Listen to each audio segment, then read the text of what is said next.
हमारे चैनल पे। सबसे पहले अपना परिचय जरूर दें सर। मेरा नाम डॉक्टर मुकेश कुमार सोनी है। मैं इस हॉस्पिटल का डायरेक्टर हूँ और मैं मेनली यहाँ पे एज ए यूरोलॉजिस्ट काम करता हूँ।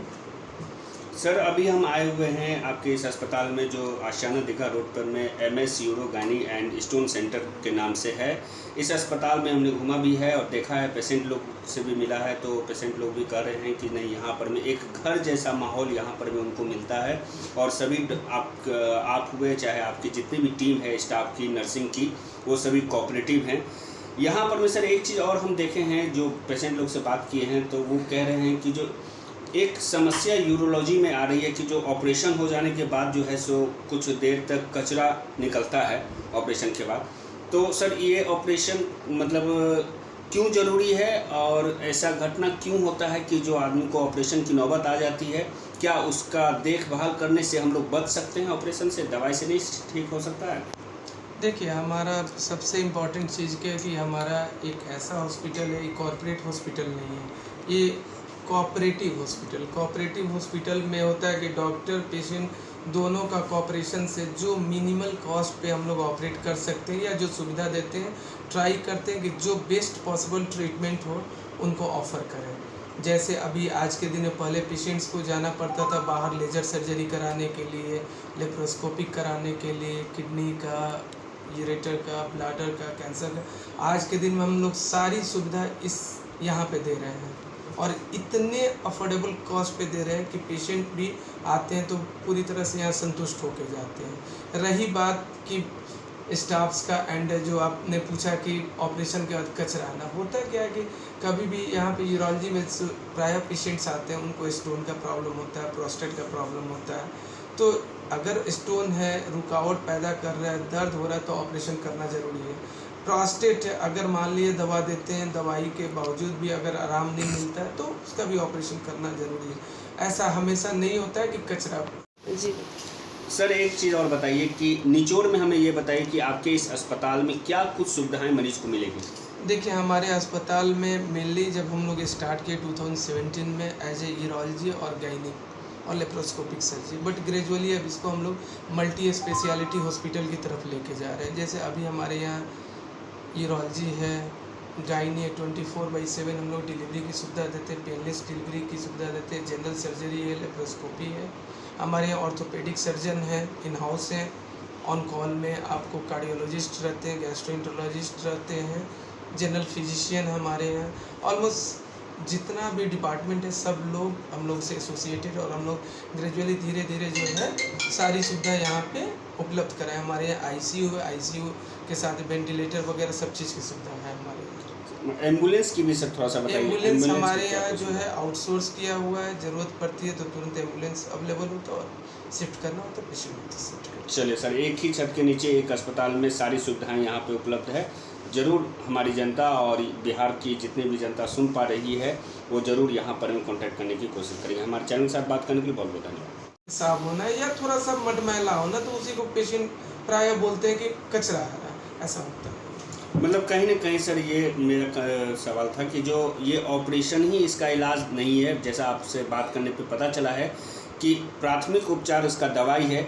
दवाई से अगर ठीक ना होता है तभी आप लोग ऑपरेशन के लिए तैयार होते हैं और ऑपरेशन करते हैं यहाँ पे। तो सर यहाँ पे ऑपरेशन करके जो पेशेंट होते हैं उनके रहने और खाने का क्या कुछ व्यवस्था है आपके? यहाँ पे हमारे पास सभी प्रकार के रूम से, जनरल वार्ड से, पेशेंट जैसा लेना चाहते हैं वैसा उनके लिए रूम है। और खाने की बात जहाँ तक है तो हमारे यहाँ कैंटीन है, कैंटीन से। TPA और इंश्योरेंस की भी थोड़ी सी सब बताइए। देखिए, हमारे यहाँ जितना भी TPA और इंश्योरेंस है ऑलमोस्ट सब हमारे यहाँ है, कैशलेस सुविधा है और आयुष्मान भी तुरंत जस्ट अप्रूवल के लिए हम लोग वेट कर रहे हैं। जैसे अप्रूवल आ जाएगा हम लोग यहाँ पे आयुष्मान का भी सुविधा स्टार्ट करेंगे। हम आशा करते हैं सर कि जो जितने भी व्यूअर्स हमारे देख रहे हैं, सुन पा रहे हैं, वो और भी अगर इस परेशानी से जूझ रहे होंगे तो ज़रूर आपके इस अस्पताल में आकर के आपसे ज़रूर संपर्क करने का कोशिश करेंगे। हमारे चैनल के साथ बात करने के लिए सर आपका बहुत बहुत धन्यवाद। बहुत बहुत धन्यवाद। आशियाना दीघा रोड के पास MS euro gynaec and stone centre में आए हुए हैं, हॉस्पिटल है ये।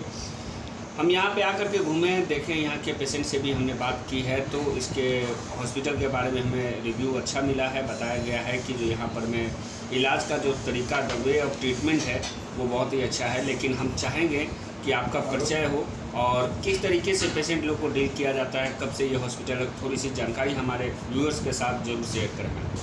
मेरा नाम डॉक्टर रिमझिम कुमारी है। मेरा ये हॉस्पिटल 2017 से हम लोग चला रहे हैं। पहले एक छोटे बिल्डिंग बगल में था, अब ये हमारा अपना बिल्डिंग हो गया है। इसका नाम MS euro gynae and stone centre है। पिछले 5.5 साल होने जा रहा है। हम लोगों के यहाँ क्वालिटी काम होता है, general surgery, urology and gynae का। गायनी में हमारे यहाँ सब सुविधाएं उपलब्ध हैं। दूरबीन से बच्चेदानी निकालने की सुविधा है, दूरबीन से बच्चेबंदी की ऑपरेशन की सुविधा है, हिस्ट्रोस्कोपी हमारे यहाँ होता है, बांझपन का इलाज हमारे यहाँ होता है। काफ़ी पेशेंट्स हमारे यहाँ से ट्रीटमेंट करा के प्रेग्नेंट हुई हैं, जिनकी डिलीवरी भी हमारे यहाँ हो गई है। हमारे यहाँ मतलब यूरोलॉजी और गायनी में जितना भी एडवांस काम आप सोच सकते हैं वो सब हमारे यहाँ होता है। पेशेंट को बहुत न्यूनतम दर पे हमारे यहाँ काम होता है। हमारे यहाँ कैशलेस फैसिलिटी भी अवेलेबल है। 10-12 कंपनियाँ जिनका TPA है उनसे हमारे यहाँ ट्रीटमेंट हो सकता है।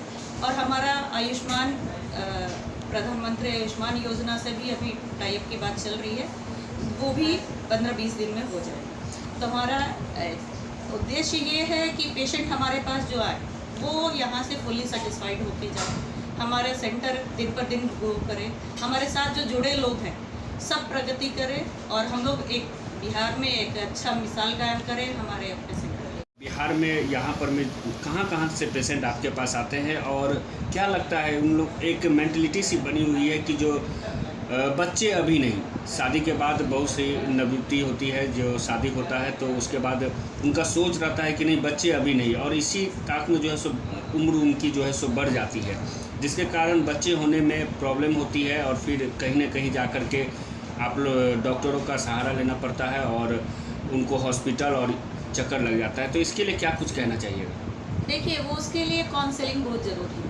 पेशेंट्स जो शादी से पहले आते हैं या शादी के बाद आते हैं तो हम लोग सब रिस्क फैक्टर एक्सप्लेन कर देते हैं कि देखिए आपको एज इतनी हो गई है, आपको ये बीमारी है, ये आप में समस्या आ सकती है। आजकल खान पान के कारण, वजन बढ़ने के कारण PCOD की समस्या काफ़ी हो गई है, या बहुत सारी बीमारियां बढ़ गई है। एजुकेशन के कारण शादी लेट से हो रही है तो बच्चे होने में दिक्कत है। तो एक काउंसलिंग हम लोग कर देते हैं कि देखिए आपको इस टाइम तक मतलब है कि आप अपना फैमिली कंप्लीट कर लीजिए, कि आपको प्रॉब्लम हो सकती है। नहीं तो फिर हम लोग अगर जो पेशेंट ऑलरेडी लेट होके आते हैं तो हम लोग उनका ट्रीटमेंट करते हैं, अगर नहीं हो पाता है तो फिर हम लोग उनको IVF में करते हैं। कहीं ना कहीं मैडम जो है सो ये काम, और जो पेशेंट आपके पास आते हैं उनको ज़रूर आप काउंसलिंग करती होंगी और उनको समझाने की भी कोशिश किया जाता होगा। एक और सवाल मैडम, यहाँ पर मैं आपने कहा कि जो सारी सुविधाएं स्त्री रोग का उपलब्ध है, गायनिक के रिलेटेड जितना भी सुविधाएं होता है, तो यहाँ मैडम एक चीज़ और हम जानना चाहेंगे, आपके इस अस्पताल में जो पेशेंट भर्ती होते हैं उनके रहने खाने, या चाहे मेस की या चाहे फार्मेसी की जो दवाई या ट्रीटमेंट के लिए जो उचित और समुचित जो एक्सरे और अल्ट्रासाउंड की जो व्यवस्था होती है, वो सारी व्यवस्थाएं भी क्या अपने यहाँ मौजूद है? देखिए, हमारे यहाँ इंफ्रास्ट्रक्चर काफ़ी अच्छा है। प्राइवेट रूम्स है with AC attach latrine bathroom. Pharmacy हमारा खुद का है। ब्लड टेस्ट हमारे यहाँ टाइप है, पेशेंट्स आके ले जाते हैं। एम्बुलेंस हमारा टाइप है। प्रोस्टेट का ऑपरेशन हुआ है। कहाँ से आए हैं आप लोग? सिवान से। मतलब यहाँ पे कैसा इलाज हो रहा है? बढ़िया इलाज हो रहा है। ध्यान दिया जा रहा है यहाँ पे डॉक्टरों के द्वारा, डॉक्टरों की टीम के द्वारा जी ध्यान दिया जा रहा है। सुधार है ना? हाँ, सुधार है।